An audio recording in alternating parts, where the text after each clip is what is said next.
just enough to be wild for the evening. We fall apart to start believing. I know this feeling drips down my body, and the sadness is the real thing. And I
Hey, good morning, Gold Creek. We are so close to being done, so close to being the end of the year. Keep it up if you are still doing the 1 year Bible. You're following along with us.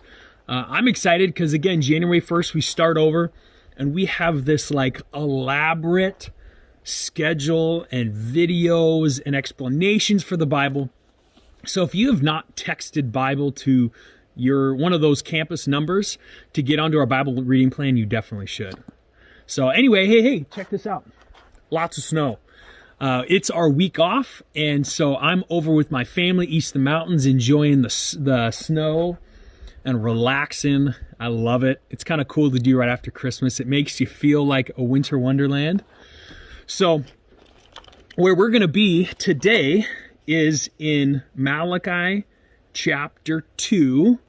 And give it a little pretext to Malachi is that what's interesting about Malachi is that Malachi was the last prophet to share anything before Jesus came for 400 years.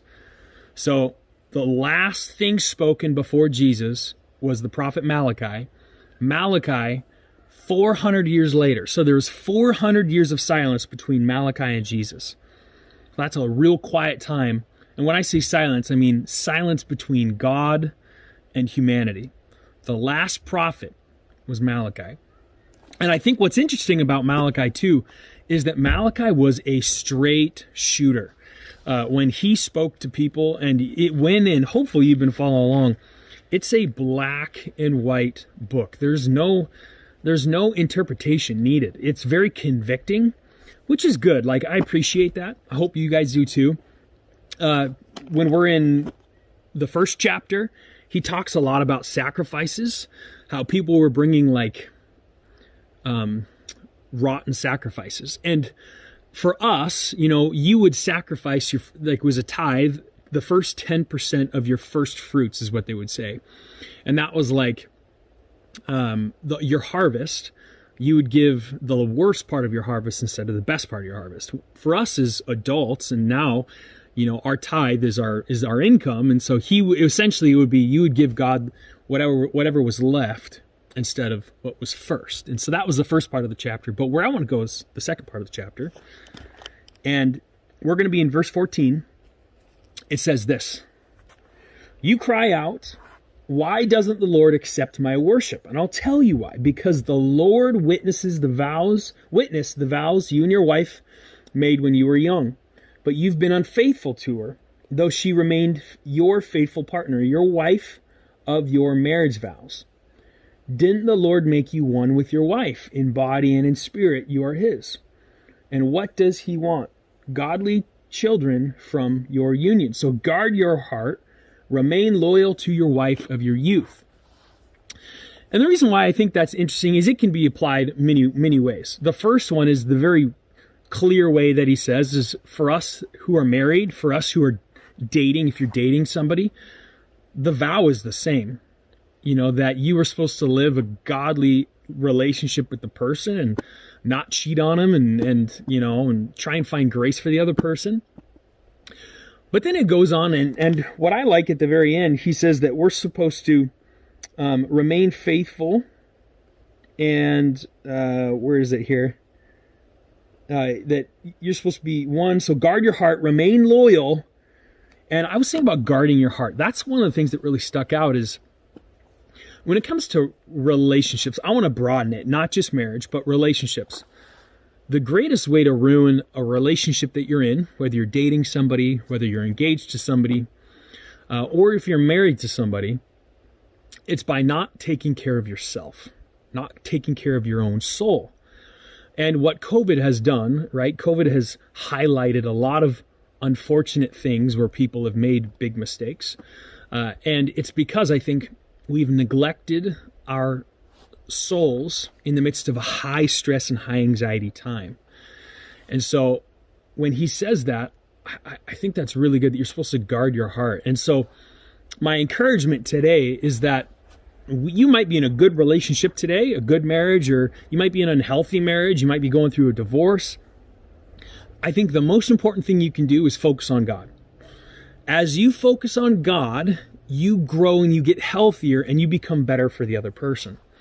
I'm a big fan of that. I'm a big fan of my wife as well. Like, as much as we spend time with each other, I need to be spending time with the Lord, her as well.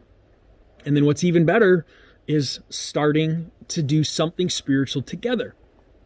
I.e., the simplest thing that you can do to grow as a couple together is by going to church together. That's a great like New Year's resolution that you could start in the new year, is saying, hey, I am going to start going to church every Sunday with my family or with my spouse or with my significant other, with my fiance, with my boyfriend or girlfriend. That's an easy, simple thing that you can build together. But again, it says, so guard your heart. At the end of the day, it's still you and the scriptures and God. That is how we grow. That is how you be healthy. That's how you navigate.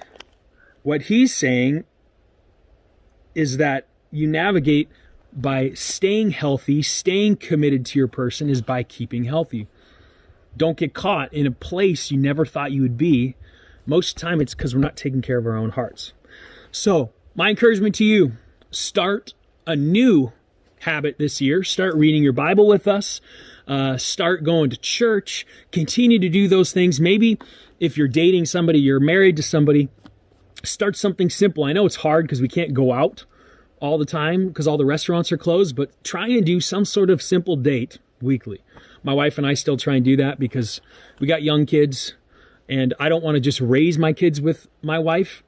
I want to be in love with my wife and be married at the end of raising kids. And it takes work, and it takes soul work, it takes spiritual work, and it takes just relational work. So kind of a splattering of all those things. But again, I go back to Malachi. I love Malachi because he was black and white. Imagine you're not going to hear from God for 400 years. The last words you're going to hear from God are straight to the point. Absorb them, love them, and run with them. Love you guys. I'll see you in a couple days.